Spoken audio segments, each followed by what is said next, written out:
Hello everyone, welcome to my session 10 teaching memo and session 11 introduction. Dr. Laura had her first snow day today. Most of the schools on this side, the eastern side of the Hudson, had delays and on the other side were closed. She loves decorating for the holiday. You can see a little glimpse of our family room where I work if you watch the video of this memo, which there's our tree. It's I think it's a 10-footer. We just finished decorating that. There's our hearth for our fireplace. The stockings, and there's little bookshelves on the side. You can see there's our air conditioner that's present. You can see that all our pictures are covered. It's like we're in mourning for Christmas. Yes, mourning for Christmas. I want to congratulate all you Giants fans on a big win last night. Of course, I only stayed up for the first half, and the Giants did not look too good in that first half. So I was really surprised when I saw that they won 10-7.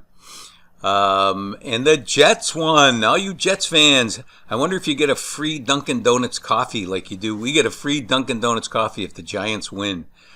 Medium. Only a medium, though, not a large. But the Jets won with a new quarterback. And now on to Foxborough tonight. I thought I would also share a picture of me. Dr. Laura and I went on a little tour of Statsburg Mansion. You can see that there were people dressed in period outfits. This was one of the guides that had a little spiel when you walked on, but it was a beautiful mansion. If you ever get an opportunity to come up to Statsburg, which is between Poughkeepsie and Rhinebeck, check out the mansions. There's FDR's mansion. Eleanor Roosevelt has a house. There's Vanderbilt Mansion, Montgomery Place. A lot of great places to visit. So that's what we did this weekend. Friday night, as a matter of fact. All right. This semester is quickly coming to a close. It's speeding up, and there are no more new assignments. Yay! You should be happy to hear that. Everyone should check their grades and make sure that you're not missing anything. I know there are people that haven't handed in some stuff, so make sure if you're one of those people, you get it in. There's no penalty for handing assignments in late, other than our discussion board's closes. So if you see a 50 for a discussion board, that means you did not participate in it, and so that's the lowest grade I give. That's part of grading practices that don't distort achievement, which we'll talk about in this semester, in this session. Session 9, you should be done with your lesson plan process now after getting feedback from your new group. I noticed that one person suggested rewriting the entire lesson. It's a little late for that now because that person would not get any more feedback, especially from me. But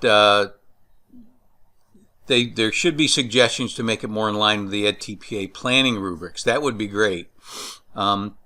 I'm not closing that discussion board, so check back during this week to accommodate those latecomers, which there always are, people who wait to more than the last minute to submit their draft, and then also look for, you may get more feedback on your own. So remember, the assignment, the lesson plan assignment is not due till Sunday. So that's when you upload it, and even then there's no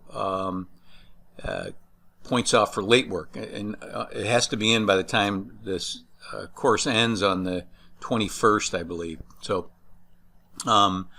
make sure you get that feedback, check back for latecomers, and then upload it on Sunday, Saturday, Sunday, or even now if you think it's ready to be.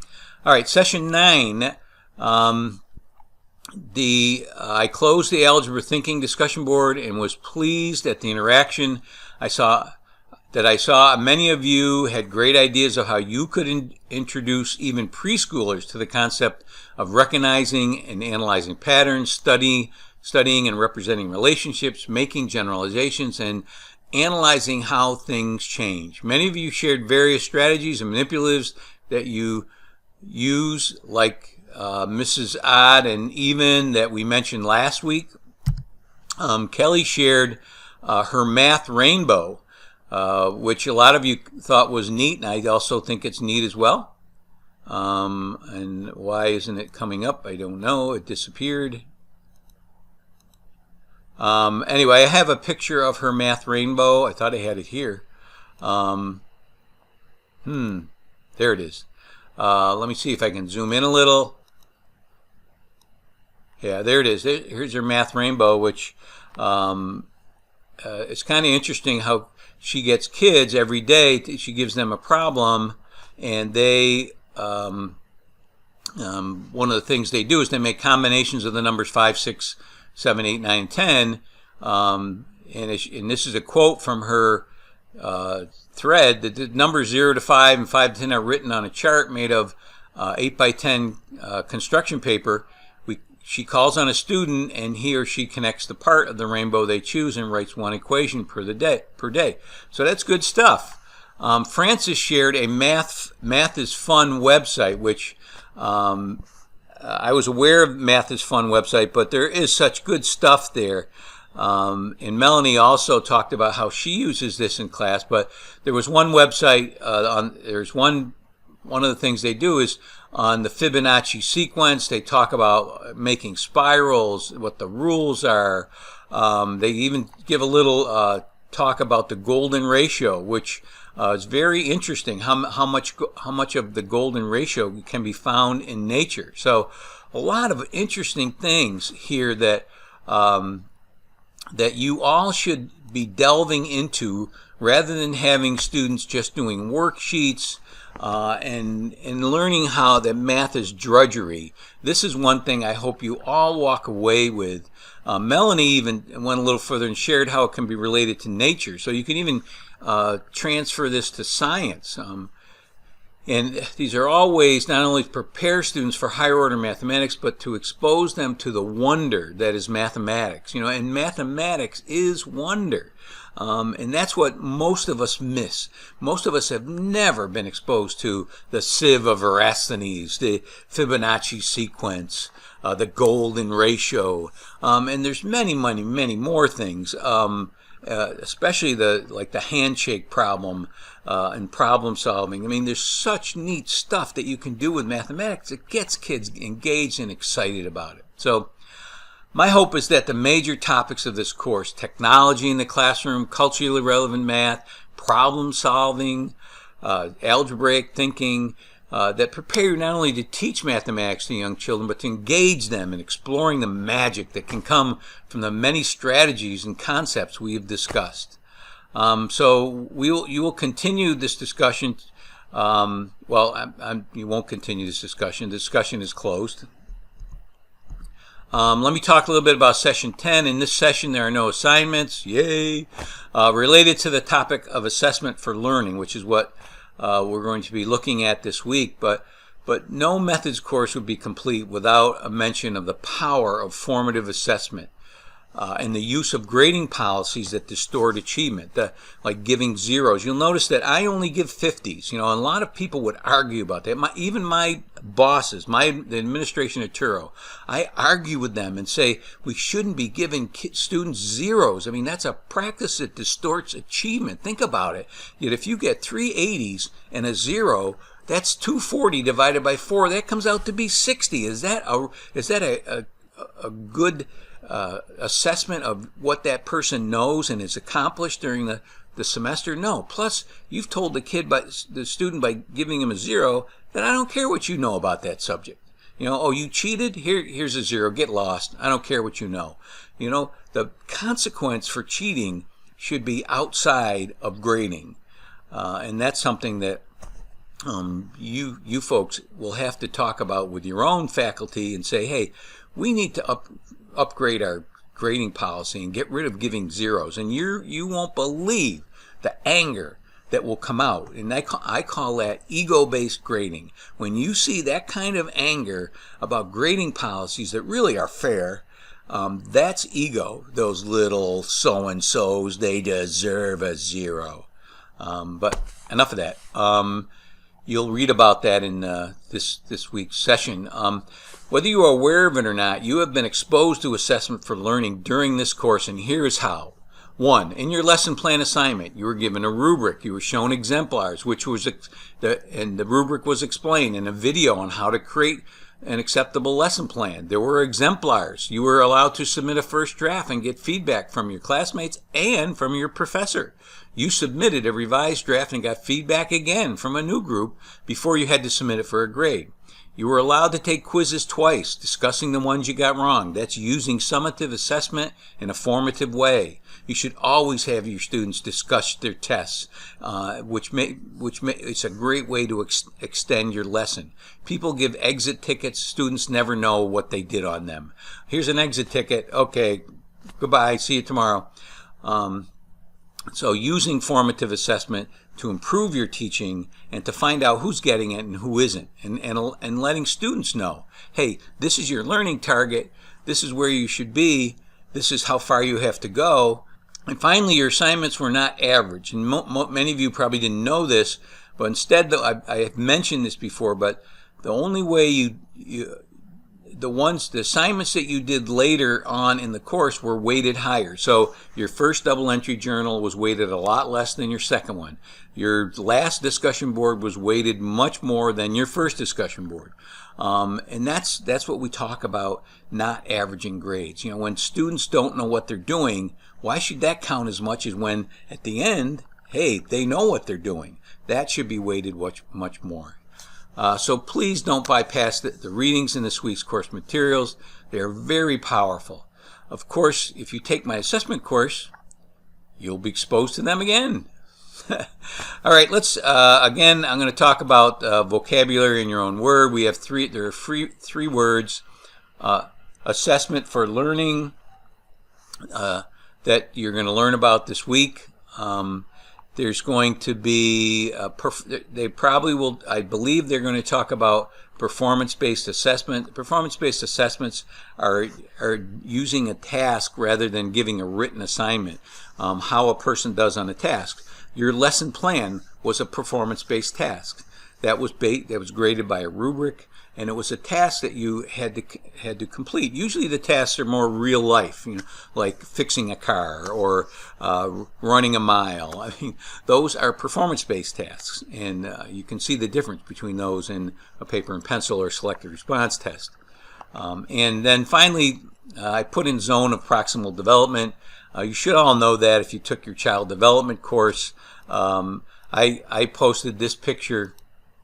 I think this gives I found this picture years ago, and I use it when I talk about the zone of proximal development, which is this little ring, the inside ring here. The inside ring is what the student can do easily. The outside ring is what the student has no idea what to do.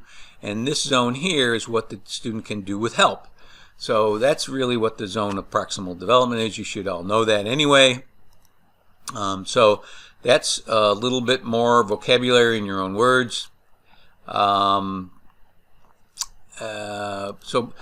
last thing I want to talk about is this week, your only assignment is to upload your final draft of your lesson plan. You should also be working on the materials that are due in the last session, which are vocabulary in your own words, in the final baseline survey. Now, that final baseline survey is only worth 4% of your grade, so don't stress about it. But if you want that A+ and you want all 4 of those points, look at the rubric and make sure that you're using citations. That's typically where people lose credit. They're not using citations from the course to support their comments.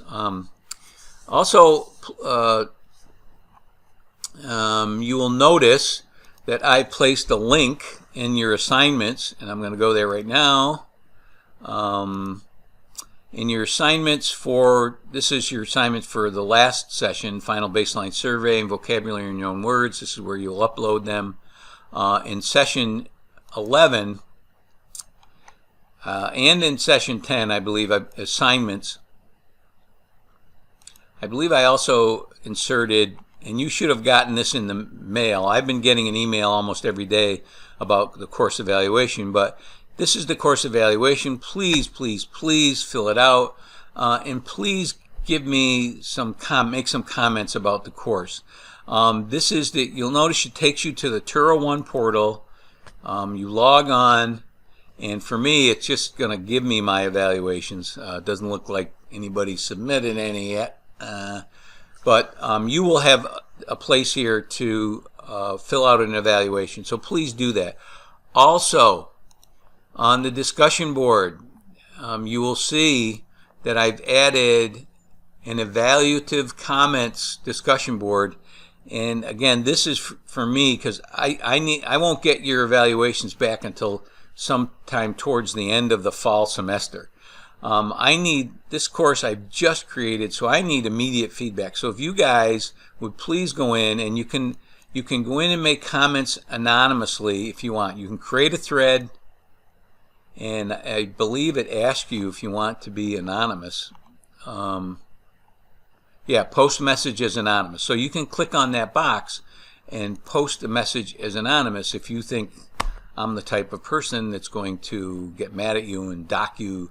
Here I am talking about grading practices that distort achievement, and I only give 50s, and I don't take off for late work.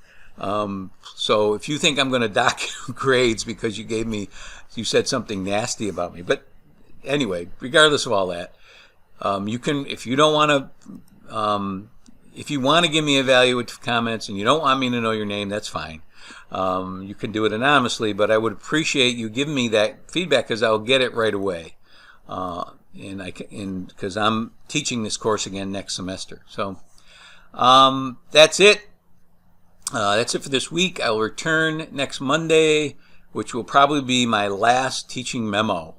So there's only 2 sessions to go. Really, there's only one. The last session is just handing in work. So I will be grading your, what am I grading? Your DEJs this week. And next week I'll be grading everything. I'll be grading your lesson plans. I'll be grading your discussion board, vocabulary in your own words, and your baseline survey. So I'm going to have my head down for the next couple of weeks. So I know you have a lot of work to do because I have a lot of work to do. Okay, talk to you in a week.